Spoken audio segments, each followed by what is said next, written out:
We're ready to go then. So hello everyone, I'm Nicki from Thriving Families, and I'm delighted today to be able to introduce you to a set of life skills called the Decider.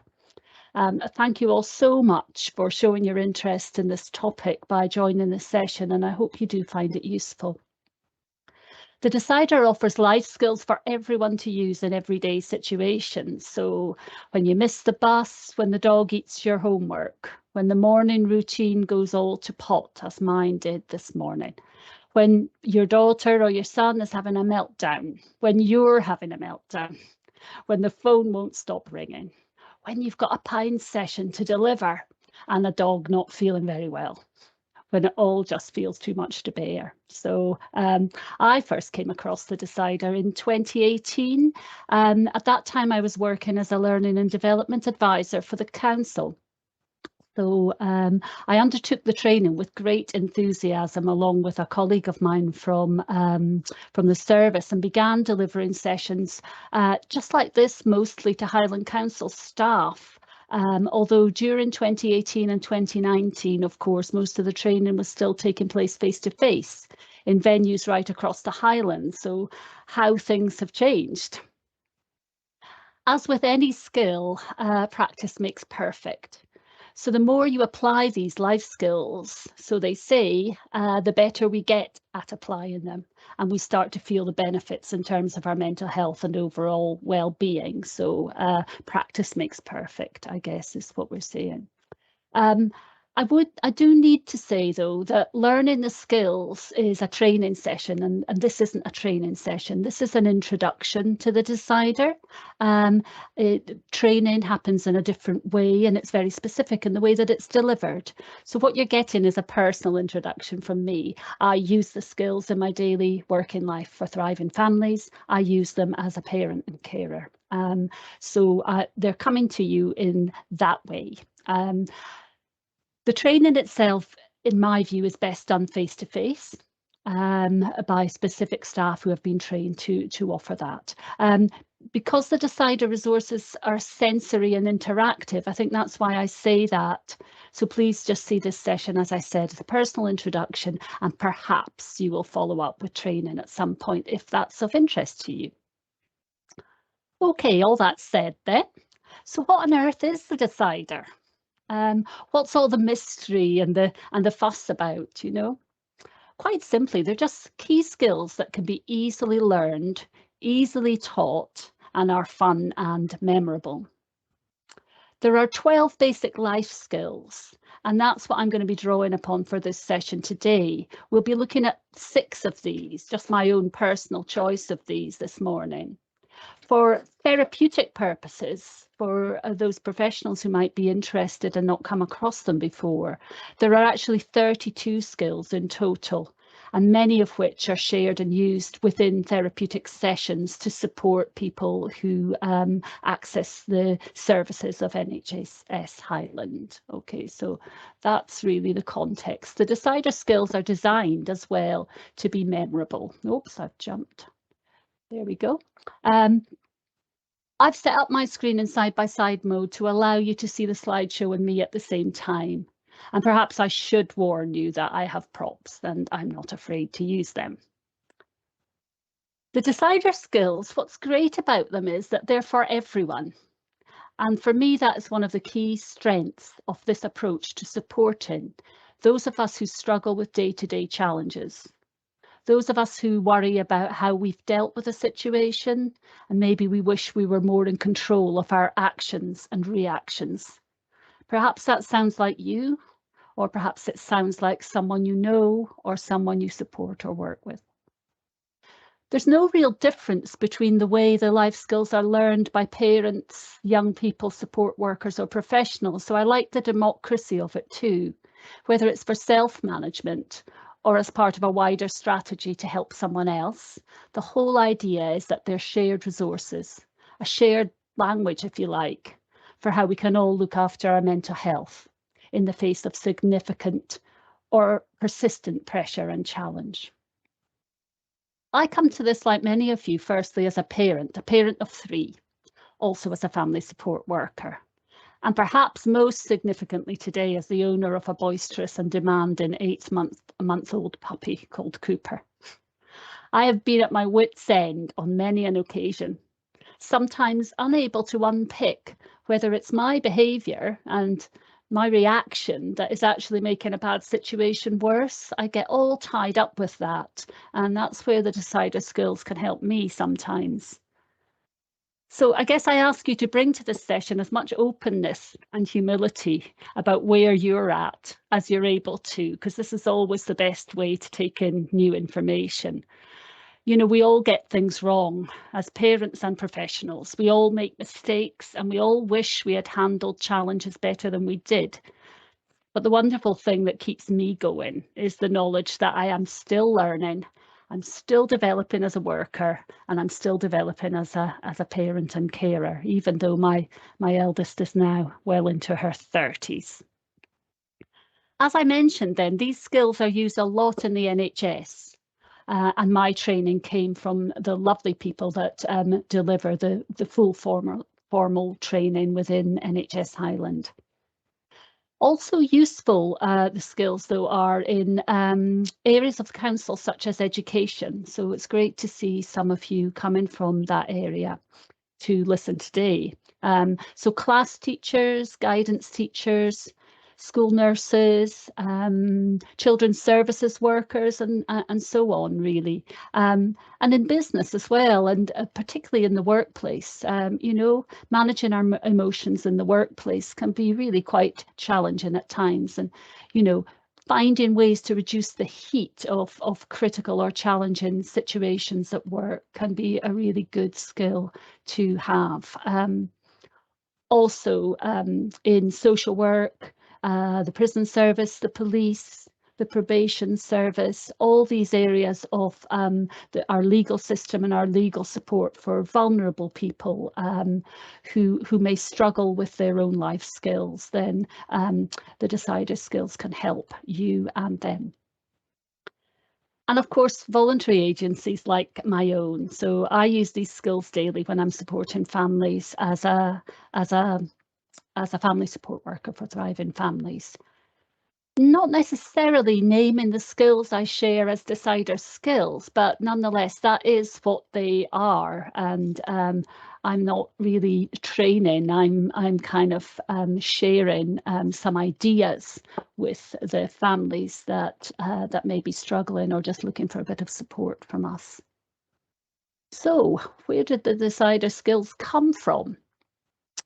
Well, they were first developed and used by two cognitive behavioural psychotherapists called Michelle Ayers and Carol Vivian. And they worked in mental health services in Guernsey. Both of them had worked in those services for a number of years, I think over 30 years, as mental health nurses and then as therapists. And they'd both noticed a gap in the services that they provided. So their aim was to find something to reduce impulse-related decision-making in people in a way that increased confidence and built resilience, rather than sort of giving people a ticking off or telling them what they're not doing and what they're, you know, what is a problem for them.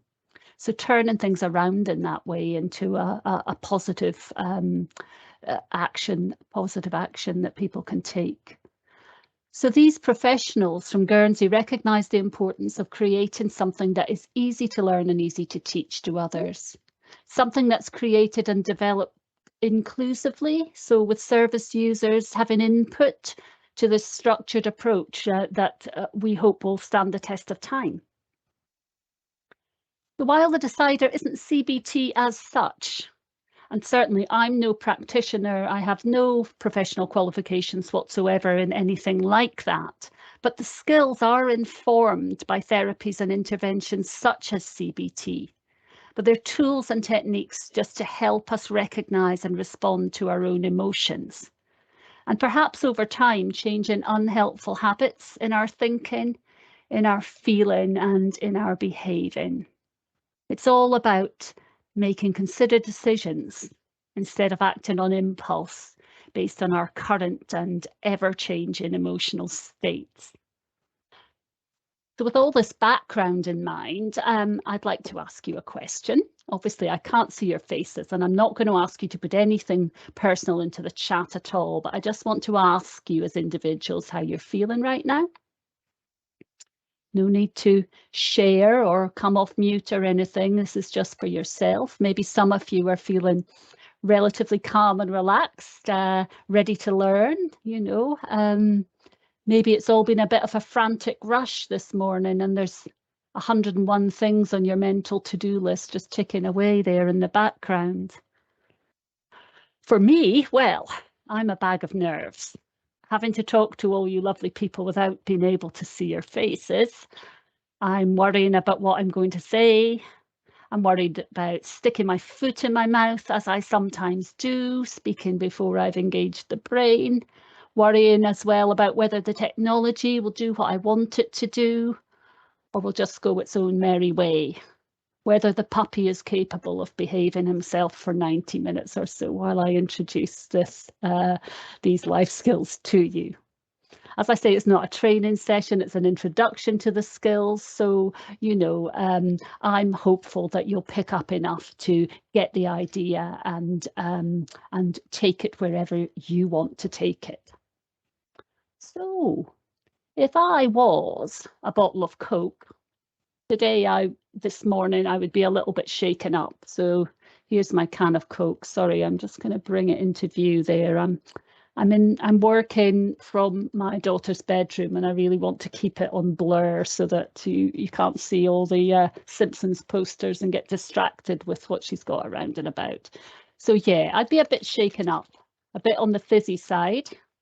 And how do I know this? Well, I know this by noticing what's going on in my body. And that's really the essence of what we call the fizz. The decider skills describe the fizz, and we are, if you like, all bottles of Coke that get dropped from a height or shaken up in a school bag or are rattling about in the footbed of your car or whatever. We can feel the fizz by tuning into our physical bodies, and I find this enormously helpful. The play on words is intended, so we make the connection between the fizz, our emotional state, and our physical body. My hands are a little bit shaky, so my stomach is churning for sure. And my skin has a tendency to go hot and red as soon as I know that people's attention is on me. So you get the picture. On a scale of 1 to 10, where 10 is completely fizzed out and frazzled, I probably start a session like this at about a 7. And I usually settle down to about a 4 or a 5 as the session gets going. And with a bit of luck, with the adrenaline going and things, I will stabilize at something like about 3 or 4, where I'm excited and interested enough to have that adrenaline going and to keep you engaged, but not so overexcited that I start going wayward and talking rubbish and perhaps just losing attention myself. Okay. And that's as long as everything goes to plan. If things don't go to plan, when something goes wrong, I feel the fizz, and that scale goes up. Everything starts to get a little bit fizzed up, like the can of Coke here. But it's the same thing. When I get angry, I feel the fizz. When I get excited about something I'm interested in or I want to do, or a party, I feel the fizz too. And when I get anxious, I feel that fizzy feeling as well. So the fizz is the physical signs in our body that tell us something about our emotional state. So when I get upset, it's easy for me to react impulsively because I'm all fizzed up. My brain is a little bit fuzzy. I'm not necessarily thinking straight, even if I feel like I'm super focused. I'm maybe just focused in the wrong direction because I'm distracted. And usually the results aren't really so good. So this is all about the fight, flight, freeze and flop that you may have heard of in different contexts. this is when our alarm system has gone off in the body, and things start to go a little bit wrong for us. Okay, so you'll be familiar with the different symptoms, some that I've described for myself. Certainly the breath becomes fast and shallow when we're starting to feel all fizzed up and overwhelmed with something. But, you know, sometimes my impulsive reaction, I have found over the years, if I act on impulse, feeling this giddy feeling, if you like, that is just going on in the background, even if I'm not conscious of it, the result can sometimes be that a bad situation is made worse. And believe me, I've done that on many occasions, with puppies, with kids, in the workplace, falling out with a friend, or so many different situations. So if I really give this a good shake, and if I asked you now if you would want to open this bottle, would you open it? You don't have to answer because we're all on mute. But I suggest that nobody would want to open this bottle at this stage. And I wouldn't blame you. So it seems sensible to me that next time I feel the fizz, I should take a moment to let things settle, to see if I can gain some clarity and let the fizz go down a bit before proceeding. So hopefully that all makes sense to you. That's the kind of background to the skills that I'll mention to you as examples. So again, you know, not training you in these, but showing you the sorts of examples that will give you an idea of what the decider is all about. So the first skill I'll introduce to you is called stop. And it's simply called stop with an extra T. The extra T is deliberate because, of course, it's an acronym. And the acronyms aid our memory. And the memory is another thing that goes a bit awry if we're fizzed up and a bit fuzzy. My impulse when I'm fizzed up is usually to act, and to act without thinking. So to move, to speak, to confront, whatever it happens to be. But it's important to say that for some people, maybe you, it's the opposite.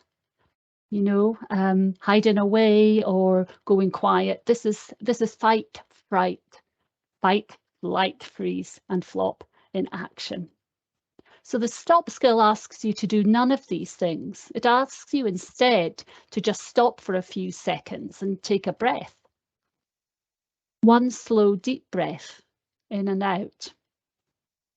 If the situation allows, you might even choose to take 3 full, deep breaths. And obviously you've created a gap then between your impulse to act and the situation. And that gap is where the control comes in. So stop then asks you to observe. So observing signs in the body, signs in the mind, noticing that fight or flight mode has kicked in. Maybe you've got difficulty focusing or thinking in a way that will be helpful. Where is my attention? So if, for example, it's something to do with the puppy, if he's chewing at that carpet, then my attention just goes straight to that and I feel cross about it. And it's all, yeah, I get all worked up and my attention is only focused on the one thing. I'm forgetting that he's only 8 months old, that he needs to learn these things, that I need to go over these things with him again and again, distract him and so on. Stop then asks you to pull back, sometimes called the helicopter view, okay? Perhaps asking yourself, how does this situation look from a distance or from a different angle? And I sometimes ask myself, will this moment be important 2 minutes from now, 2 hours from now, 2 days from now, or even 2 months from now? And that's what the stepping back, the helicopter view allows you to do. You can take a moment or two to just think, how is this reaction an overreaction to something that is small and can be dealt with if I use the right skills? That sort of thing. And then and only then, when you've created this gap between your reaction and the situation, then it's time to act. And that means finding out what works best in a situation like you're in. What skills have I learned that could help me out here? Thinking about the naughty puppies chewing the carpet. Will shouting at him, yelling at the top of my voice do the trick? Will locking myself in the bathroom improve the situation? What other ways might there be to approach this? And the idea is that stop kind of comes before the other skills. If you exercise stop, if you do the stop skill, then you've got room to maneuver. You've got room to think, is there another skill that can help me in this situation other than just bellowing stop it at the dog? And then you practice what works and you proceed. Okay, so we'll just pause for a moment here. Please use the pause in any way you like. You can stretch, you can top up your water, take a sip, eat an apple. Or if you've got a question, please just pop it in the chat box and we'll look at that later. But it's nice sometimes to get an opportunity just to take in what you've heard and to think if you've got any questions that might pop into your head right now. And any questions that we can't answer in the session today, please be assured we'll get back to you. Okay, let's look at skill number 2. And skill number 2 is called It Will Pass. And this skill is of most use for those times when we feel trapped in a distressing situation. For example, the easiest example is if you're afraid of flying, but maybe you need to take a flight to get to an important event on time. Maybe you're nervous about the event itself anyway, never mind the flying. It can be helpful in these types of situations to imagine that you're passing through a long tunnel. And while you travel through the tunnel, it's dark, maybe it's scary, maybe it feels claustrophobic, or you're unsure of where you are and feeling lost, afraid. So you might want to run away or find a way to escape the situation, but neither of these options will actually help the situation. It must be seen through. So it will pass is for those situations that just have to be seen through. Perhaps it's a meeting you've been dreading. You just have to keep going until you reach the end. And the emotion of being afraid is an uncomfortable one. We know that. It's not something that we would wish on ourselves or others.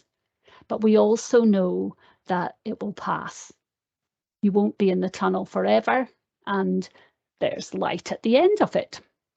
Oh, I did think that I had a little prop here. If you just bear with me, I might be able to find it. Can't find it just now. That's because it's behind the laptop. There we go. So this is what they use in the decider skills. This is a kitchen roll holder or for poster or something like that. And you imagine that you're going into a situation. So you're the car and then you go into the tunnel, whatever that difficult situation is. But there is an end to it. So it's time limited in some way, even if you don't know how long that's going to be. And it doesn't feel good while you're right in the middle. That car's right in the middle now of this tube that I've got as my prop. But we do know that if we can just hold out and get through it, we will come out the other end. And that's It Will Pass.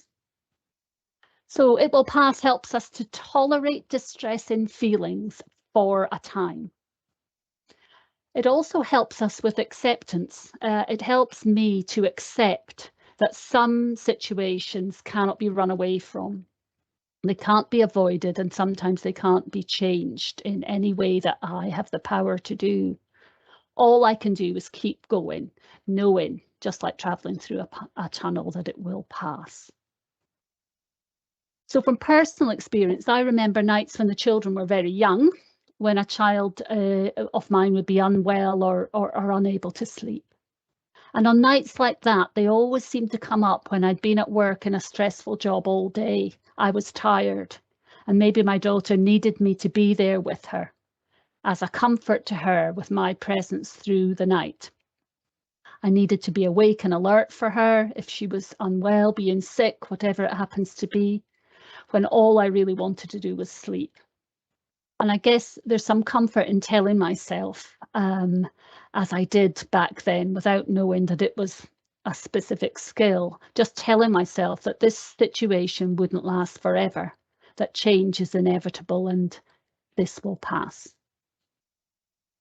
So maybe there are situations in your own life that you can think of where this skill might be useful.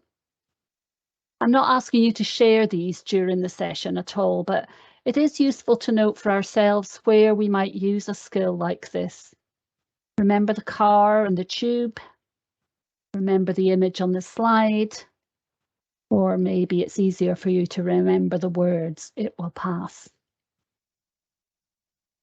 So again, just a wee pause for a moment or two before we move on to the next skill. An opportunity for you to add any comments into the chat or any questions that you have.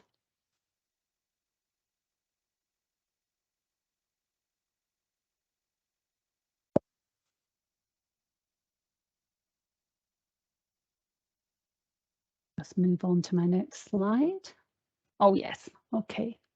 So the next skill is called Right Now. This is the third skill that I've chosen. They're just my personal choice of things that I've used the most often. And this is a grounding skill, a practical. I like it because it's practical, because it's about grounding. It's simple and it's immediate. It can help us or someone we care for straight away. And there's a real benefit to that.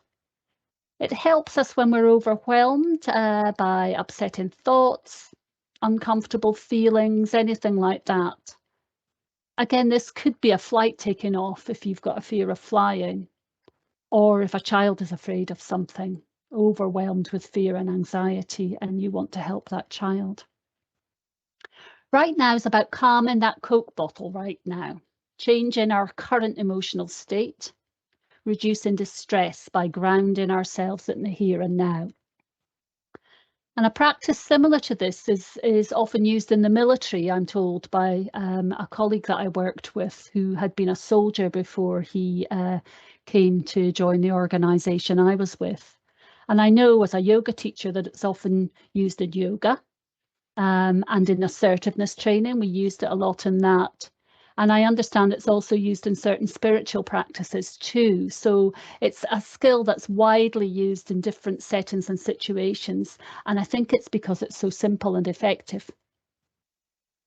5, 4, 3, 2, 1, or Right Now, invites you to focus your attention on the here and now by naming, for example, 5 things you can see, 4 things you can hear, 3 things you can touch, 2 things you can taste or smell, and 1 breath. Again, the practice ends with a full breath in and out. And that's a really powerful, simple practice in itself. You hear a lot about the breaths these days, and I don't want to get too much into the sort of yoga mindset, but we do know that breathing deeply can switch us from the sympathetic nervous system to the parasympathetic. So from fight or flight, for example, to something calmer, more rest and digest. So breathing is a tool in itself. It's a way of staying quietly in the moment and just focusing your attention on something simple. And the touching and listening and looking is about looking outside ourselves to reduce our internal distress, moving from the internal, what's all happening inside my mind and body, to outside, and changing the focus can really have a powerful effect. With children, really young children, anybody, you can use this technique, try it at least. And of course, it can be practiced anywhere. So even in bed in the dark, I've done this with my daughters. You can imagine what you see, hear, smell, etc. And the skill The skill demands that you pay attention to things which are unrelated to the problem or the situation that you're distressed about. It changes the focus for enough time to reduce by at least one notch the ever rising fizz factor. And we know that when we reduce the fizz, everything starts to become a little clearer and easier to handle. So that's it.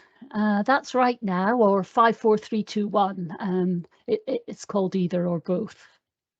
So just again, another brief pause to make notes or pop a question in the chat, or just to take a few slow, deep breaths. And if you fancy it, maybe try the 5, 4, 3, 2, 1 exercise yourself.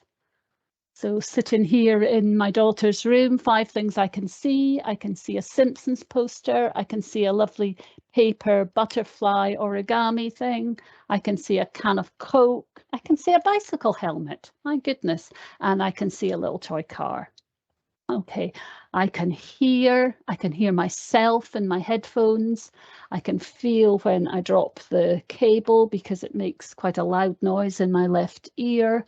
I can hear a distant buzz of the computer, and I can hear the dog coming up the stairs.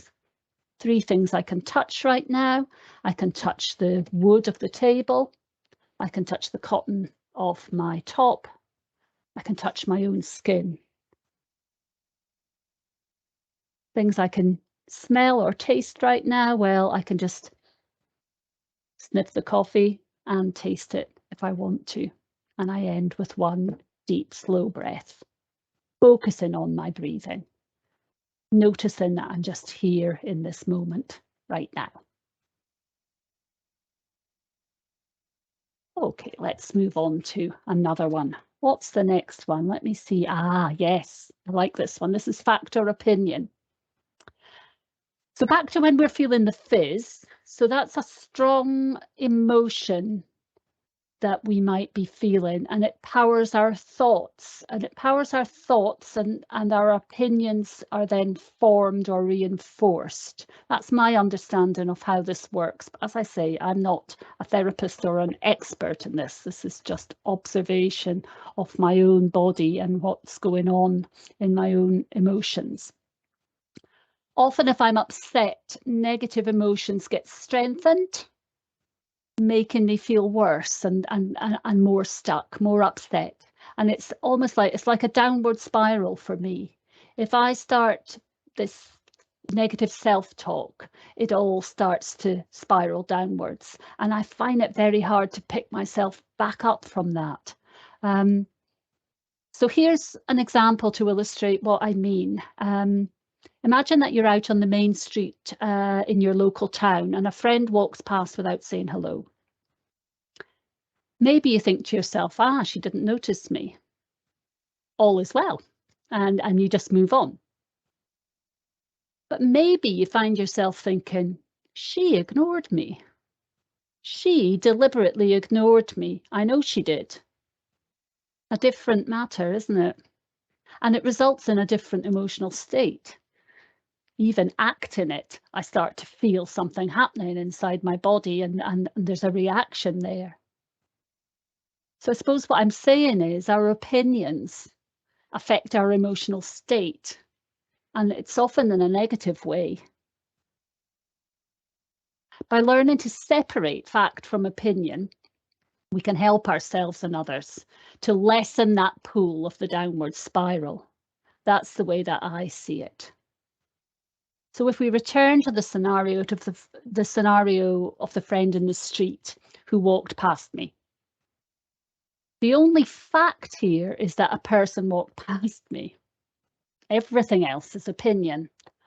It's our own way of making sense of a situation that we encounter. It's the story we create around a simple fact, and we all do it.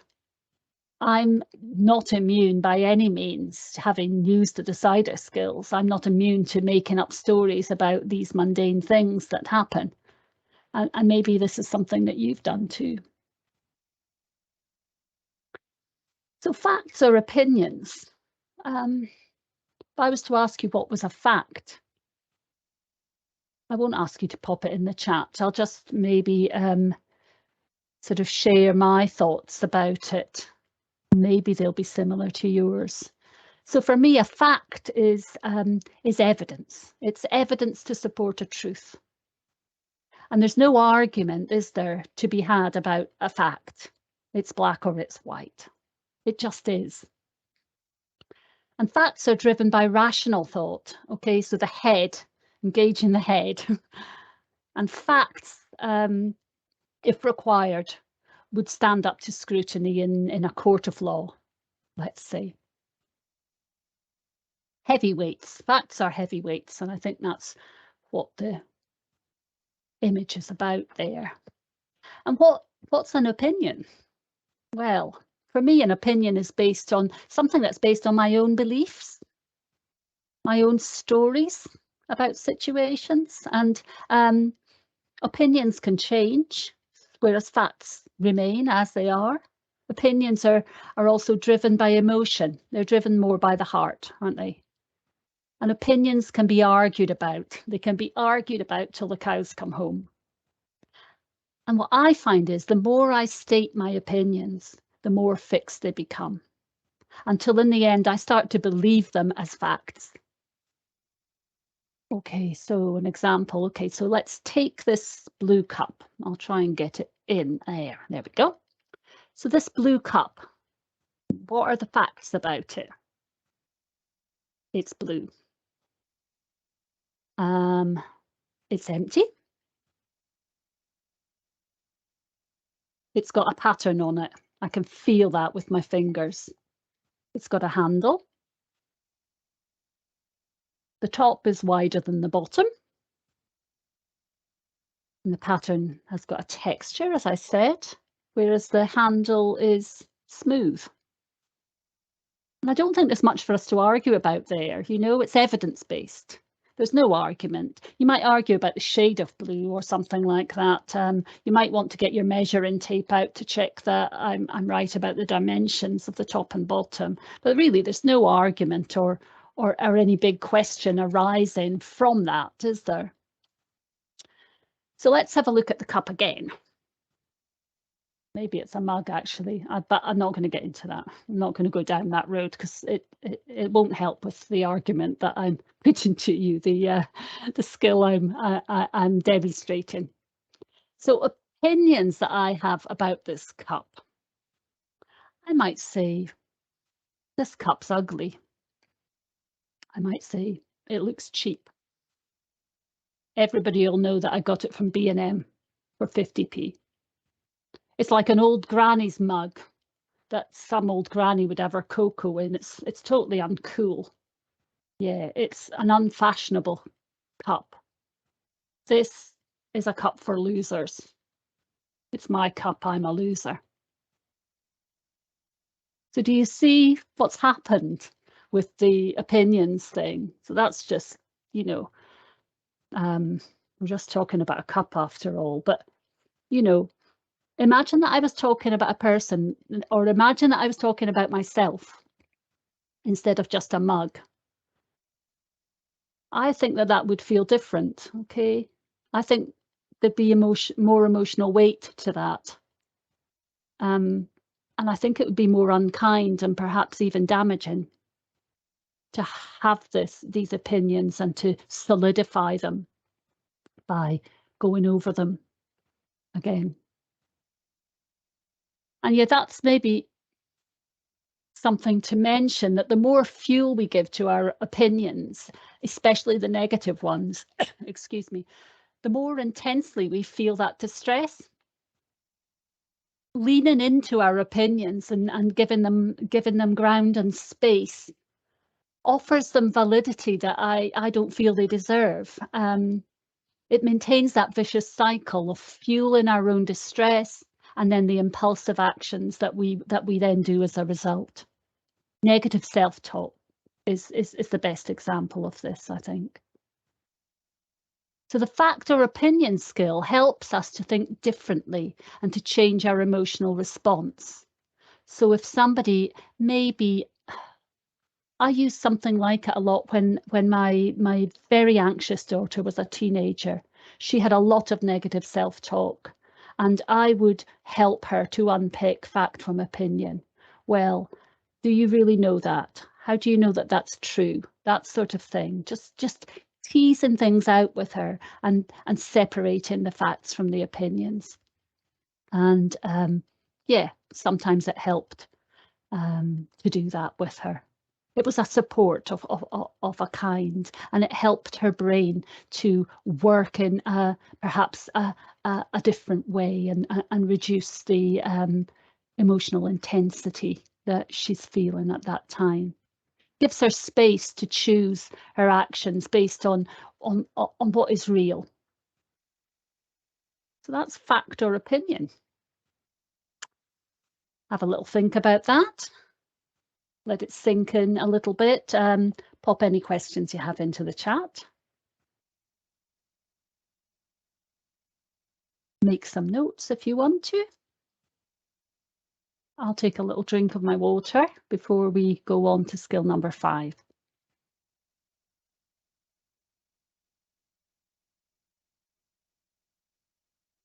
Okay, assuming you're all still there and with me, because I can't see anybody. Let's move on to skill 5, the one that I've chosen as an example here for this introduction to the decider skills. We've got crystal clear. And I've chosen this one because it's a little bit different to the other ones. This skill is useful in communication. So if we need to express ourselves in a clear and effective way. So if we want to be listened to and understood, and it's important for us that that happens, it's vital that we can communicate clearly and concisely.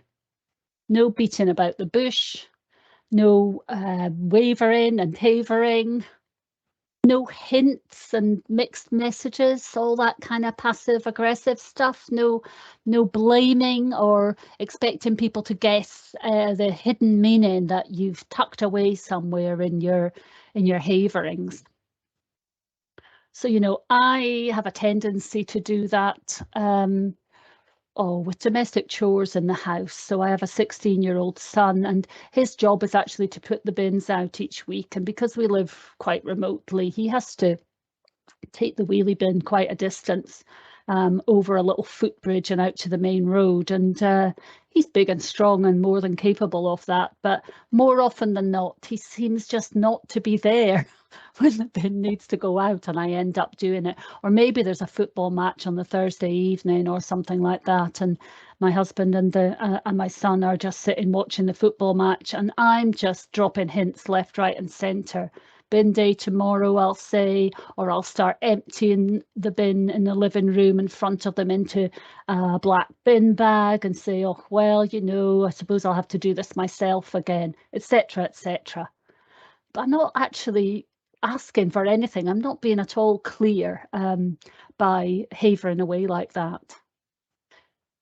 Oh, I didn't find a crystal today. I think I must have hidden them from the dog. But if you look at the image of the crystal and just note all the different facets to it, this is a useful way of reminding us, yes, it's clear, but it's also got different angles and perspectives. So there's not just your perspective on a situation. There's not just your way of looking at things. And also sometimes it's hard with all those different angles to actually get to the point. Now, being crystal clear is about, it's also about how we say yes and how we say no. And many of us, I know, find saying no a hard thing to do. But, you know, if we muddy the waters by saying yes when we mean no, it can actually lead to worse problems further down the line, because, you know, we haven't been honest, we haven't been clear, and we end up perhaps feeling resentful about doing something that we agreed to do, but we wish we hadn't. And the acronym for crystal clear uses the first letters of the word clear.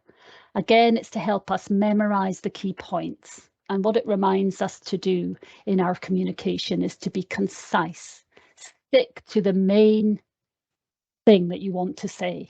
Be concise and precise. Be lucid and logical. So walk the person you're communicating with from one step to the other in a logical way.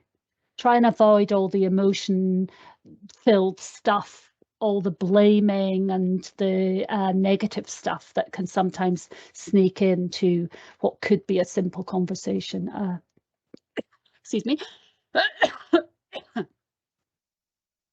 And look for assertive behavior. So that's, that's not any of this passive aggressive stuff. It's not just saying go in the martyr about the bins or whatever it happens to be. It's just putting your best foot forward and being clear and honest. And it's also about being realistic. Okay, so not demanding the impossible, say, of a professional you're working with, or your husband, or your wife, or your kids. Being realistic and being prepared to repeat your request or your statement as often as is necessary to be heard. So I've a little example of this. Imagine your daughter is having problems at school, and you find an opportunity to speak to the head teacher about it one day, and imagine that this is what you say. So I'm going to just read what I've written here. My daughter came home from school yesterday a wee bit upset, a bit down, I'm a wee bit concerned that maybe, I'm not saying there's anything wrong with your school or the teacher or anything like that. The new class teacher seems nice enough. She waves at me now and then when she sees me in the playground, which is lovely. And my daughter likes her hair and the clothes she wears, but she's maybe not understanding what she's on about all the time. You know what I mean?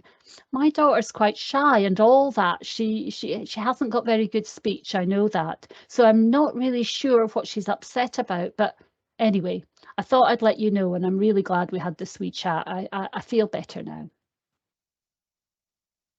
So not crystal clear at all. That's the havering and taking a while to get round to the point. That's just an example of that I came up with last night. But there is a message in there, and it's a message of concern from a parent to a head teacher, and so it really deserves better communication than it's had.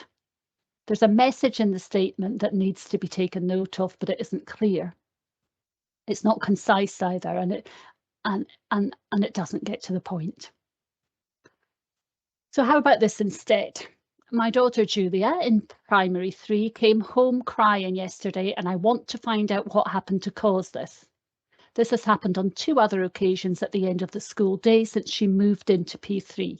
I'm concerned that Julia isn't understanding the lessons and isn't getting the support she needs.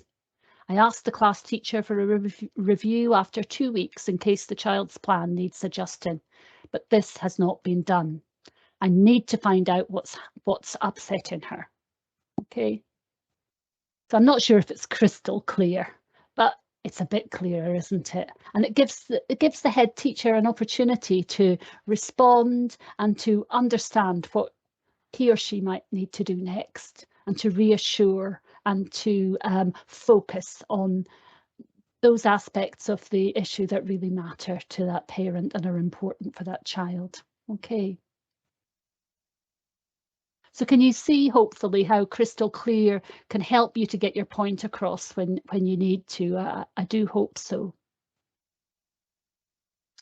It's a different kind of skill. It's a communication skill. And it's one of the decider skills, just a slightly different one to give you a bit of a view of the different styles of skill that are on offer with a decider.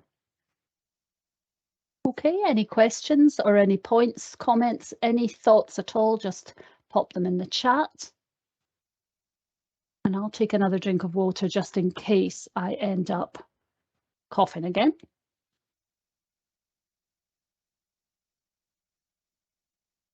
And we'll move on to the 6th and final skill from the decider skills. So it's self-care, and you can see there's a guy in a hard hat now. I was going to put my husband's bicycle helmet on, but I think it won't fit. But you get the idea. Why do we wear these things?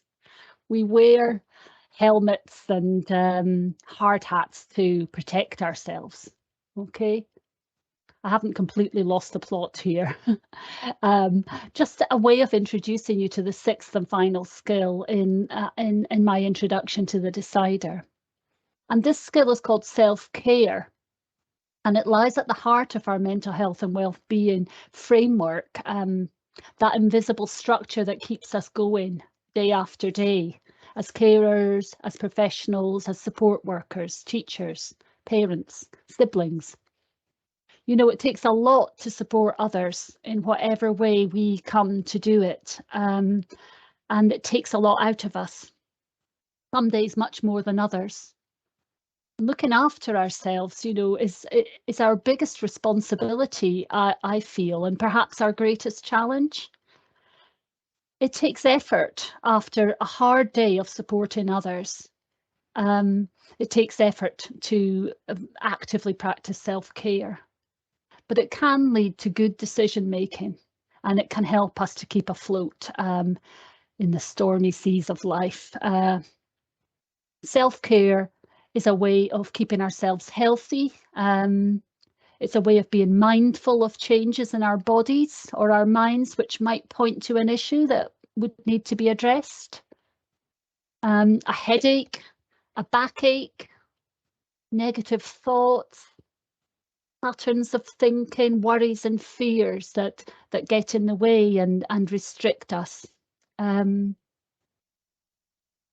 So the decider offers us skills to develop around self-care, to treat illness, to encourage us to treat illness if we become unwell, not to just ignore it, hoping it'll go away, to give ourselves a break when we need it, to recognise when we're tired, to recognise when we're lacking focus, when our decision making is becoming poor because of a health issue or a worry or an emotional state.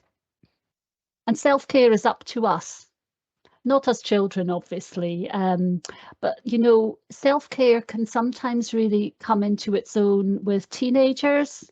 I'm thinking again as a mother of three, and you know, it's that stage where as children, we as parents are responsible for their self-care, and we hopefully lead by example when we show them what's important, and we take them to the dentist and we take them to the doctor, and we get them used to doing things like washing themselves and getting to bed on time and all that.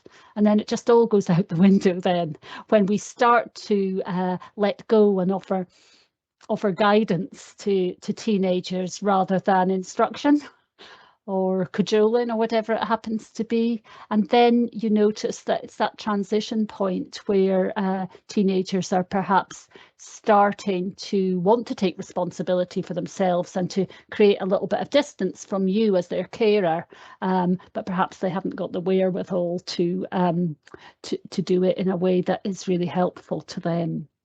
So self-care is up to us as adults, and it's kind of a joint thing with young people, I would say. And yeah, it's a parental responsibility, isn't it, for babies and children.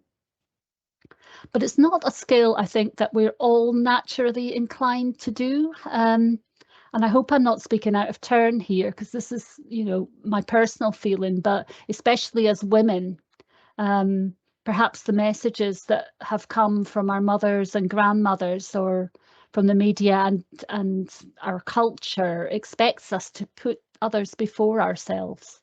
There's that expectation, I think, and I certainly have felt it. And, you know, there's this grin and bear it sort of attitude that I don't know whether it's to do with Scotland or the Highlands or I don't know, being a woman, who knows, we could throw these ideas at it, but basically I recognise that there are certain internal messages that I need to challenge in order to give myself the right to self-care, if you like.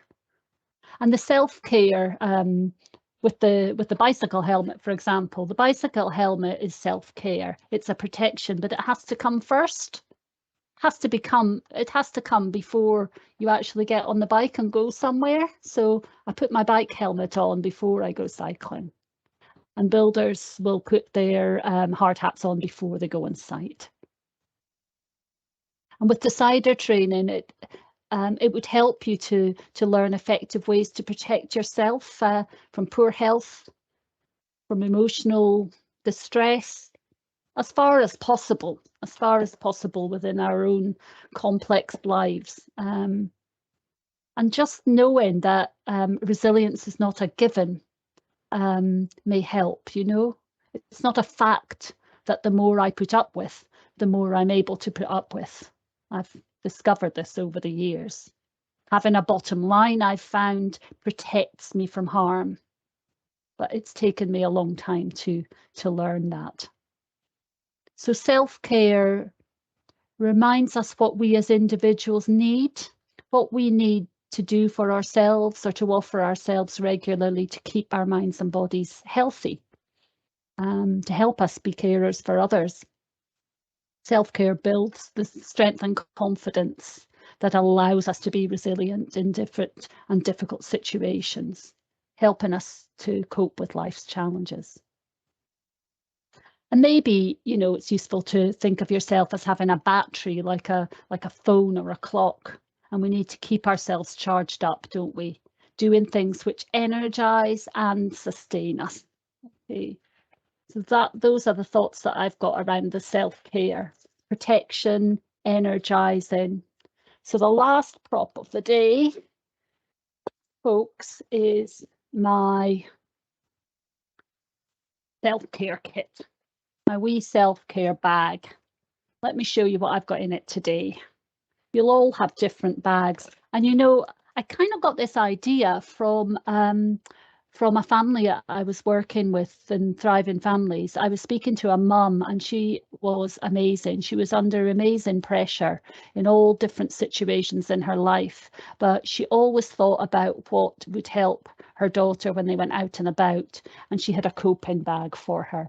And inside it, she had all the things that would help her autistic daughter to cope in situations that she couldn't control and where she might just need a bit of help and support.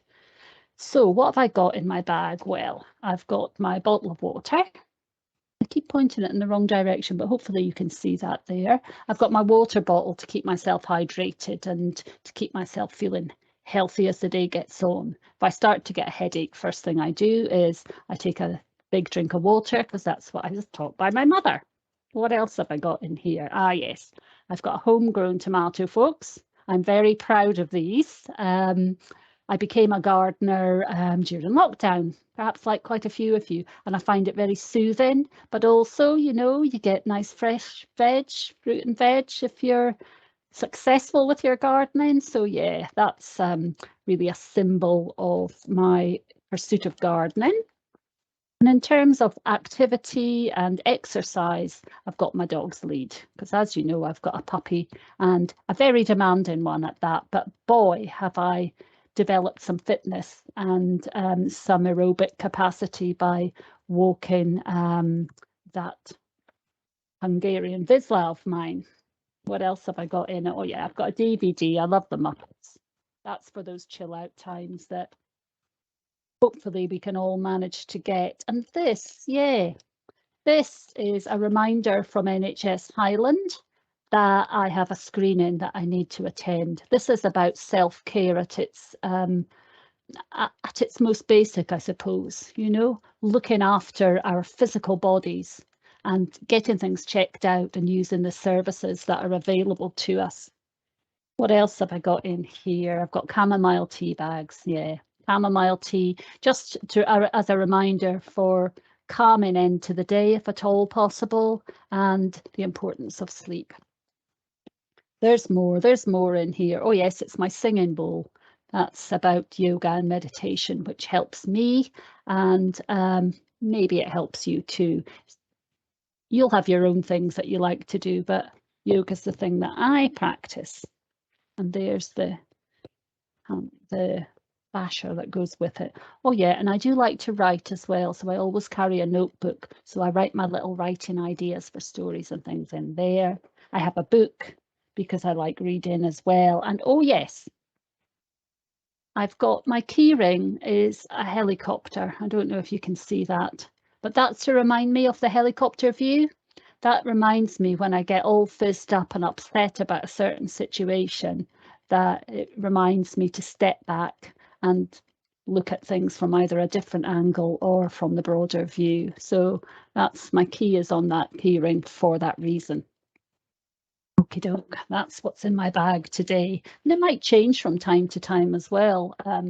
I don't actually carry the bag around, but there's quite a few things in there that if I was going to a friend's for the weekend or whatever, I would definitely take with me. So yeah, it's kind of a symbolic and real at the same time. I've also got my phone because the Stop app is on my phone. And I just have a little look at that just now. Bear with me while I try and get this going. Will it recognise me? Yep, come out of that and go in here. So I just wanted to share with you this app. I don't know if you're going to be able to see it, but on my phone I've got the Stop app, and it's free to download just from the Apple Store or whatever kind of phone you've got.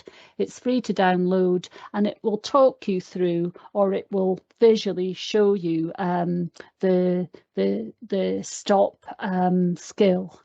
So my daughter uses this when she travels by bus or things like that on her own. My daughter's autistic, an autistic adult, and she's got that on her phone because sometimes she'll just listen to it through her earphones very discreetly on the bus if she starts to feel anxious about being late for her work or whatever it happens to be. And I use it as well on the odd occasion. So that's another thing that I carry with me. And I do wonder if any of you find it as difficult as me to get the balance right between meeting the needs of others and meeting our own needs. It's a constant thing that I have to work at. And it's a common thing, I believe, especially for those of us in a caring role. And maybe your self-care kit will include other things that don't really fit in a bag. So things that I'm thinking about might be approaching friend or family for support or respite. Maybe an application form to the council for respite care.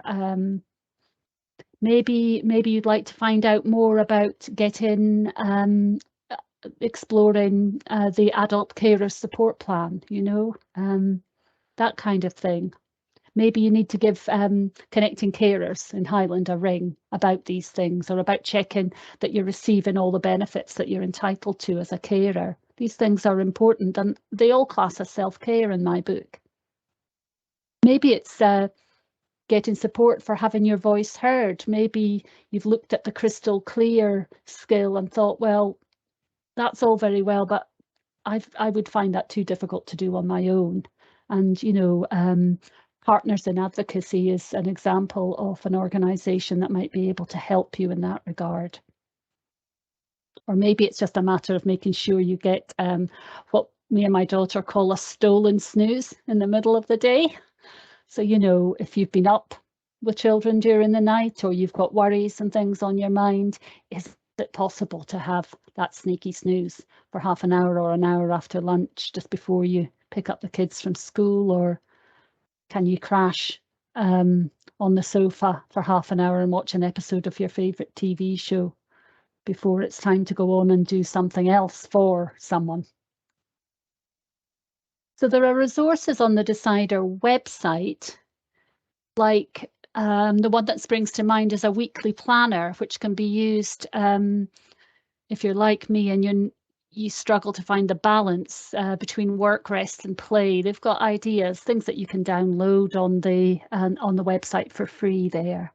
And And of course, Thriving Families can help you too. We can be part of your self-care if that is something that you think you'd find helpful. So we're here for families who have children or young people with an additional support need and feel that they need a little bit of extra support. Maybe it's a reassuring voice at the end of the telephone. Maybe it's a bit of peer support, you know, joining online, some of our online sessions to talk to other parents and to just share things together, or maybe it's just a listening ear or some information. But you know, we are here to listen without judgment to parents and anyone who's involved in the care and support of children and young people up to the age of 25. So do remember us if you find yourself in a difficult situation and you're not quite sure what to do. Do go to our website and see if there are resources there that will help you. And of course, Alison mentioned the National Autistic Society, and my colleagues Alison and Carrie are very involved in that, and there's plenty of support offered through NAS as well. And yes, that's the decider. That's my take on the decider, an introduction for you.